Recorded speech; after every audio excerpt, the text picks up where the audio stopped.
In today's video, I'm going to be talking about the history of the Silver Libertad, so please stay tuned. Stacking Cat.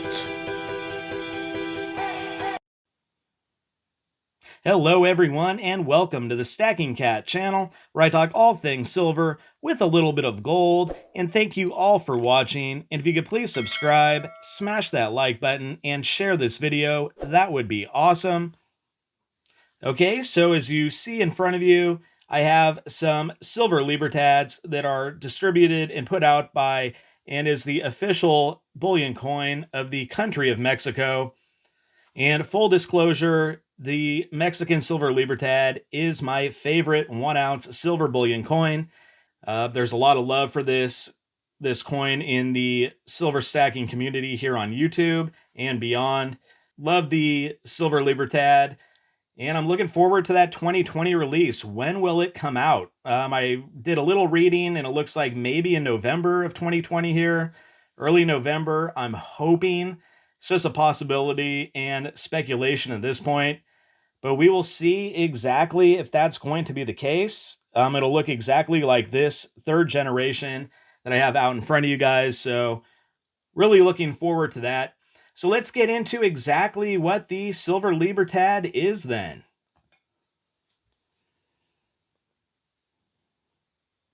All right, so the Banco de Mexico, located in Mexico City, which is considered the Federal Reserve of the country of Mexico, first minted the Libertad in 1982.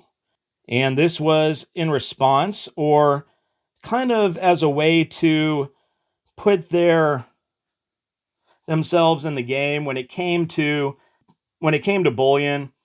The South African Krugerrand and the Canadian Gold Maple Leaf were already out on the market, and a lot of people really enjoyed those. And they figured if they could be the first silver bullion coin released that was put out by a sovereign government, that they could kind of corner the market. And this lasted up until 1986 when the American Silver Eagle was released. This was the only 1-ounce silver bullion coin available. Just a beautiful coin that is. Now, something a bit unusual though, the 1982, although it was minted in that year, was not released until September of 1984 to the public. Through all my research into this coin, I cannot find out why that was. And it is also legal tender. However, there is not a specific denomination on the coin. There is nothing on it other than the design itself. Here's more of the modern one that I'm sure many of you recognize. And as you can see, nowhere does it give you a denomination. The coat of arms is there with the 10 previous coat of arms for Mexico, but no denomination. However, it is available to be turned in Mexico for the bullion price, or whatever the current silver price is at the time. Currently, it is $27 an ounce, and therefore, I'm assuming you could walk into any national bank and trade it in. From what all the research I did, from what I could tell, that is still why they are considered legal tender, and they are backed up by the Mexican government and treasury, so it has that going for it as well. And so the design, let's bring this guy right back out, and this is the actual obverse, which is an eagle biting the head off of a snake sitting on top of a cactus, with oak and laurel leaves on the bottom part, and Estados Unidos Mexicanos, which means the United Mexican States, on the top of the coin. And one cool feature that these ones have, the earlier editions, if we can get that to focus, it has writing on the edge: Independencia y Libertad, which of course means independence and liberty. Now let's get over to the reverse. And yes, this is the reverse, even though it has the date, the country, the amount of silver, and the purity and all that. However, this is considered the reverse. You see the winged angel of independence on the front, 1 onza, plata pura, meaning pure silver, 1982, Mexico, 3 nines fine. And behind it, in the field, are the 2 volcanoes, the Popocatépetl and the Iztaccíhuatl. I hope I pronounced that right, or as close as I could get to pronouncing it correctly. So that is the first version that came out, and that one was available from 1982 through 1991. And into 1992, they switched it up. I'll show you guys here briefly. The Obverse is exactly the same, except for the edges are reeded and they have no lettering. Now the reverse is a little bit different.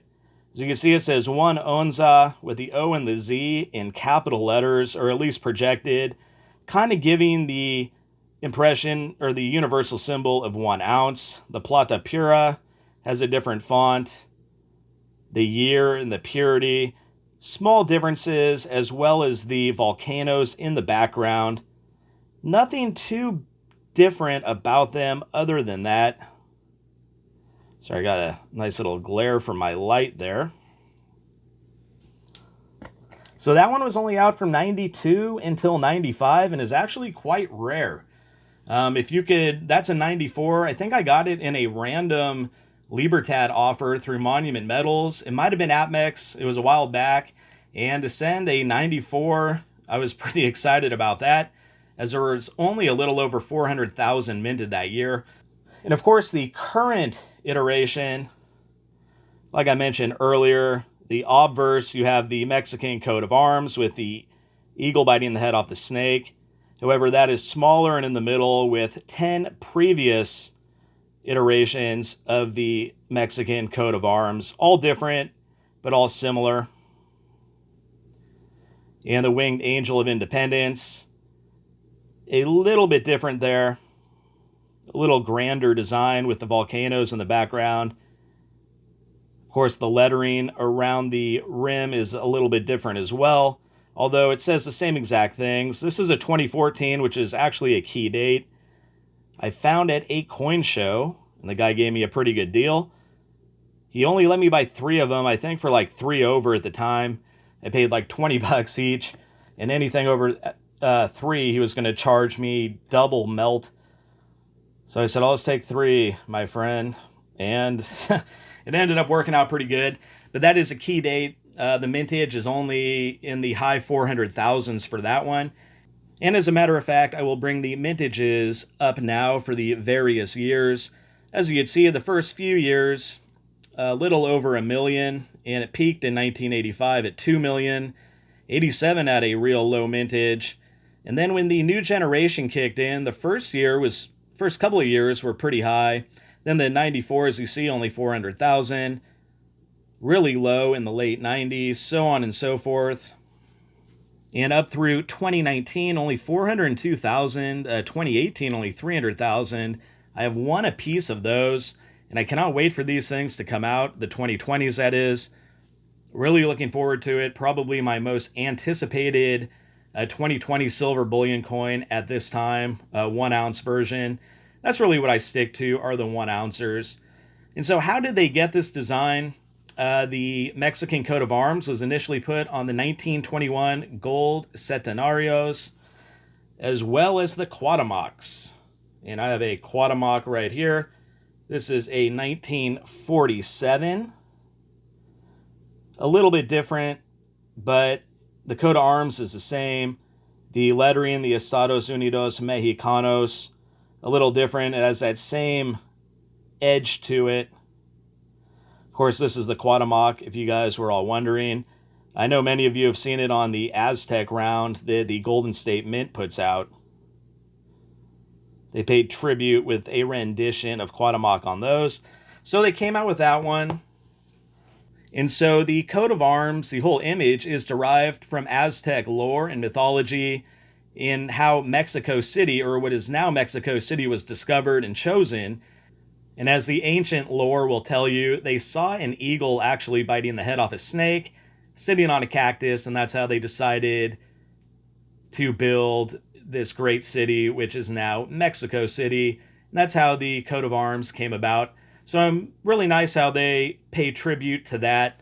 I like when these coins use their nation's history, their geography, and all that to incorporate on the design, like the American Silver Eagle, of course, with the Walking Liberty as a tribute to the Statue of Liberty. And on the back is a heraldic eagle. Of course, in 2021, that will all be changing. And we see with the Canadian maple leaf, with the maple, the Britannia, all the different animals down in Australia, the panda in China, the Philharmonic in Austria. I could go on and on. But, you know, I love how these coins, at least with their primary 1 ounce silver and gold bullion, they pay tribute to their nation's history. Really impressed by that. All right, so I hope that you guys all enjoyed this video. I wanted to give you a little brief history on the Mexican Silver Libertad. Like I said earlier, it is my favorite 1 ounce silver bullion coin, and I know that a lot of us out there enjoy stacking and collecting this particular coin. All right then, so that's going to do it for this video. And if you'd like to see similar videos about silver with a little bit of gold, then please subscribe and push that notification bell, smash that like button, and leave a comment. And until next time, this is the Stacking Kat.